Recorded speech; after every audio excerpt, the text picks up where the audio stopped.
O Marku smo že poročali, prav tako o njegovih zdravstvenih težavah, katere pa se bodo, kot kaže, na srečo kmalu končale. Za seboj ima več operacij srca in nog. Po uspešnih operacijah, ki ga čakajo na Floridi, mu bo tako omogočena normalna hoja brez opornic. Solidarnost so pokazali tudi na mariborski občini. Zdaj osebno pač tukaj pred občino, ko so zbirali denar, tako kot sem jaz dal, so sigurno tudi zaposleni prispevali denar. Zdaj pa, če bojo pa težave, zdaj se poznamo, bomo pač potem iskali kakšne rešitve. Ampak zdaj pač držimo vsi pesti, da bo ta srečno prispela v Ameriko, pa da bo operacija uspešna. Čez 2 dni, 26. maja, se Marko skupaj z mamo odpravlja na Florido. Kljub temu, da se je na računu do sedaj nabralo že nekaj več kot 21.000 evrov, pa je že pred časom Markova mama priznala, da najverjetneje ta znesek ne bo dovolj za kritje stroškov, ki bodo nastali ob bivanju na Floridi v času rehabilitacije. 21.590 je nakazanih na najin račun, ostalo bo pa se sproti nakazovalo. Nekje 27.000 bi zdaj bilo okvirno, to še verjetno zdaj dobima preden greva ali pa tudi kasneje, za začetek mama.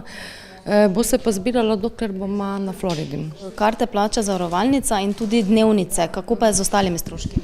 Zavarovalnica plača karte, ja, to že mama. Stanovanje, če bi lahko rekli stanovanje, glavnem 3.000 evrov je nekje dnevnica, 2.200 imamo stanovanje, mama še pol mogoče za 2 nakupa, pa je tistih dnevnic konec. Marko je srčni bolnik, nekaj moraš imeti rezerve, da slučajno ti rečejo, pa rečeš nimaš, ker nimaš tam kaj iskati.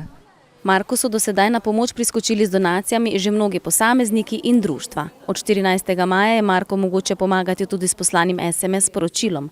Donacije bodo odprte do zaključka njegove rehabilitacije, to je do 26. januarja.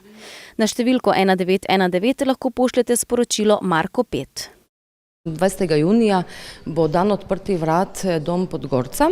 Tam bodo kolažijada in ves izkupiček bo namenjen za Marka. Pol bo pa tudi nekje okrog 20. junija nogometni turnir, ki ga organizira gospa Aleksandra Česen, ona je sodnica nogometna in tudi tam bo prisoten Denis Audič, bo tudi ves izkupiček šel za Marka. Sredstva pa bodo zbirali tudi s prodajo otroške poučne pravljice Marko in bela zobna ščetka, ki jo bodo prodajali v humanitarne namene po osnovnih šolah in vrtcih.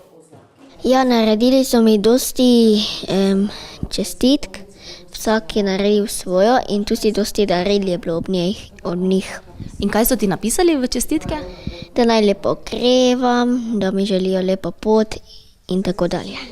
Naj se še enkrat dokaže, da je v slogi moč, Marko pa želimo varno pot, uspešne operacije in čim hitrejše okrevanje.